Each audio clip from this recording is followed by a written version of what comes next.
Assalomu alaykum hurmatli video dars kuzatuvchilari. Navbatdagi darsimiz boshlang'ich ta'limda nutqiy va lingvistik kompetensiya fanidan navbatdagi ma'ruza mashg'ulotimizni boshlaymiz. Ushbu ma'ruzamiz top 300 talikda o'rin olgan mavzulardan biri sanaladi. Ushbu mavzuni o'zbek tilida, ya'ni o'zbek tilshunosligida integratsiya qilgan holatda ijtimoiy lingvistika deb nomlaymiz. Demak, ushbu mavzuni 4 reja asosida ko'rib o'tamiz. Demak, birinchi rejamiz ijtimoiy lingvistika fanining predmeti va shakllanishi, ikkinchi til va jamiyat o'rtasidagi o'zaro munosabatlar, uchinchi ijtimoiy omillarning til taraqqiyotidagi ta'siri, to'rtinchi ta'lim va jamiyatda ijtimoiy lingvistikaning ahamiyati deb nomlanadi. Demak, hurmatli video dars kuzatuvchilari, ma'ruza qismimizni boshlaymiz. Demak, ushbu ijtimoiy lingvistika tilshunoslik fanining muhim tarmoqlaridan biri bo'lib, tilning jamiyat bilan o'zaro munosabatini o'rganadi. Til ijtimoiy hodisa sifatida jamiyatdan tashqarida mavjud bo'la olmaydi. U jamiyat hayoti, ijtimoiy munosabatlar, tarixiy sharoit va madaniy jarayonlar bilan uzviq hamda bog'liq holda shakllanadi hamda rivojlanadi. Shu sababli tilni faqat ichki lingvistik qonuniyatlar asosida emas, balki ijtimoiy omillar bilan bog'liq holda o'rganish zarurati ijtimoiy lingvistika fanining vujudga kelishida asos bo'lib xizmat qiladi. Ijtimoiy lingvistika tilning jamiyatdagi o'rni, uning ijtimoiy vazifalari va ijtimoiy tabaqalari, guruhlar hamda shaxslar nutqida namoyon bo'lish xususiyatlarini tahlil qila oladi. Ushbu fan tilning jamiyatdagi mavqeini, uning siyosiy, madaniy va ma'naviy jarayonlarga ta'sirini o'rganishga qaratilgan bo'lib, ijtimoiy lingvistika tilni jamiyatdagi muhim institut sifatida ko'rib, til orqali ijtimoiy munosabatlarning qanday ifodalanishini ilmiy asosda tahlil qiladi. Til va jamiyat o'rtasidagi munosabat ikki tomonlama xarakterga ega. Bir tomondan jamiyat va tilning shakllanishi va rivojiga ta'sir ko'rsatsa, ikkinchi tomondan esa til jamiyatning ijtimoiy tuzilishi, madaniy darajasi va ma'naviy qiyofasini aks ettiradi. Jamiyatdagi siyosiy, iqtisodiy va madaniy o'zgarishlar til tizimida ham o'z aksini topadi. Yangi ijtimoiy munosabatlar paydo bo'lishi bilan yangi so'zlar, atamalar va nutq shakllari vujudga keladi. Til jamiyatdagi ijtimoiy guruhlar o'rtasidagi farqlarni ifodalovchi vosita bo'lib, xizmat qilib namoyon bo'ladi. Turli ijtimoiy qatlamlar vakillarining nutqida til birliklaridan foydalanish uslubi, so'z boyligi va nutq madaniyati jihatidan farqlar kuzatiladi. Ushbu farqlar shaxsning ijtimoiy mavqeini, ta'lim darajasini, kasbini va madaniy muhiti bilan bog'liq holda shakllanishini amalga oshiradi. Ijtimoiy lingvistika ana shu jarayonlarni tahlil qilib, til va ijtimoiy tuzilma o'rtasidagi bog'liqlikni ochib beradi.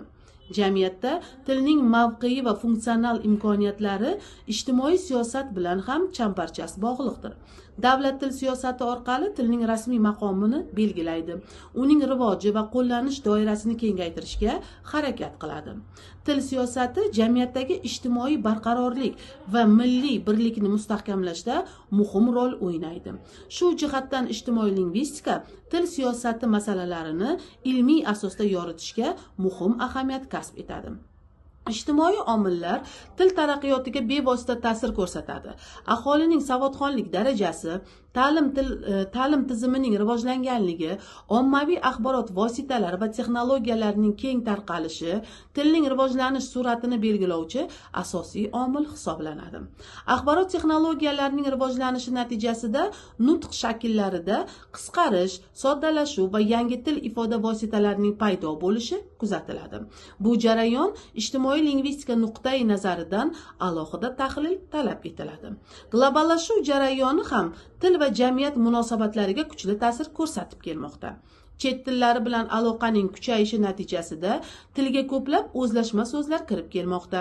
Bu holat tilning boyishiga xizmat qilishi bilan birga ba'zan milliy til me'yorlarining buzilishiga ham olib keladi.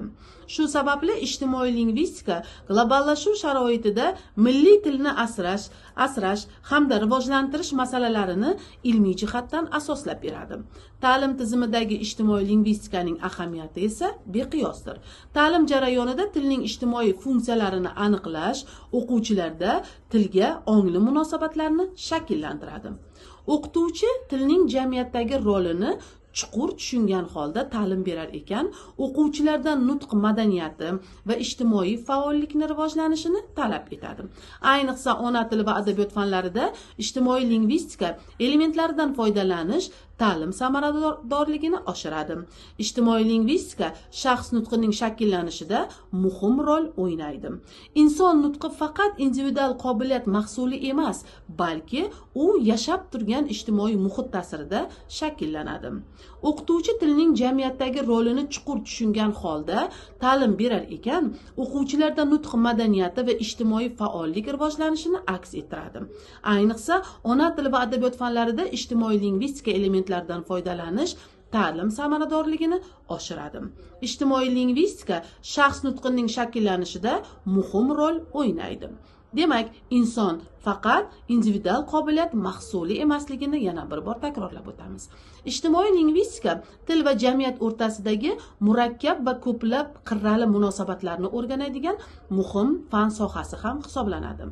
Tilning ijtimoiy mohiyatini anglash shaxsning nutq madaniyatini yuksaltiradi, jamiyatda tilga bo'lgan mas'uliyatni kuchaytiradi va milliy ma'naviyat rivojiga xizmat qiladi. Ijtimoiy lingvistika bilimlari zamonaviy ta'lim va jamiyat hayotida muhim nazariy va amaliy ahamiyatga ega hisoblanadi.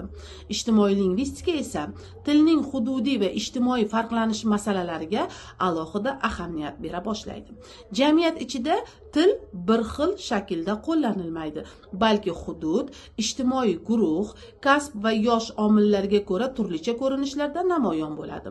Bu holat tilning yashovchanligi va moslashuvchanligini amalga oshiradi. Hududiy farqlanish natijasida esa shevalar va lahjalar shakllanadi.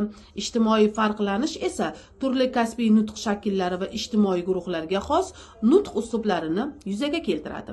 Ijtimoiy lingvistika ushbu jarayonlarni tahlil qiladi, tilning jamiyat ichidagi ichki tabaqalanishini ilmiy asoslab o'rganishga xizmat qiladi, tilning ijtimoiy tabaqalanishini namoyon etadi, insonning nutqini ijtimoiy kelib chiqishi, ta'lim darajasi, kasbiy faoliyati va madaniy muhitiga bog'liq holda shakllanishiga alohida e'tibor bera boshlaydi.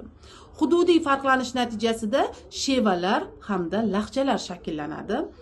Demak, natijada tilning funksional qatlamlarini o'rtasidagi o'zaro ta'sir kuchayadi. Ijtimoiy lingvistika ushbu jarayonlarni baholab, til madaniyatiga bo'lgan ta'sirini ilmiy nuqtai nazardan tahlil qila oladi. Axborot texnologiyalari rivoji bilan bog'liq holda tilning virtual muhitdagi qo'llanishi ham ijtimoiy lingvistikada dolzarb masalalari bilan birga aylanadi. Virtual muloqotda yozma va og'zaki nutq elementlari o'zaro qorishib ketadi. Qisqa jumlalar, belgilar, emotsiyalar va norasmiy ifodalar nutqning yangi shakllarini yuzaga keltiradi. Demak, shu bilan birga bu jarayon adabiy til me'yorlariga rioya qilish masalasini ham yanada dolzarb masala qilib qo'yadi. Ijtimoiy lingvistika til va shaxs identifikatsiyasi masalasini ham o'rganadi. Inson o'z nutqi orqali jamiyatda o'zini namoyon qiladi, o'ziga xos ijtimoiy mavqe va rolni egallaydi. Nutq shaxsining kimligi, qaysi ijtimoiy guruhga mansubligi va madaniy darajasini ko'rsatib turuvchi muhim belgi sanaladi. Shu sababli nutq orqali shaxsning ijtimoiy identifikatsiyasi amalga oshadi. Bu holat ta'lim va tarbiya jarayonida nutq madaniyatiga alohida e'tibor qaratishni taqozo etadi. Hurmatli video dars kuzatuvchilari, ushbu ma'ruzalarimiz xuddi shu tartibda davom etadi. Uyga vazifa sifatida qo'shimcha ma'lumotlarni topib, ulardagi o'sha nazorat savollarini shakllantirib hamda ularga javob topib kelish uyga vazifa sifatida topshiriladi.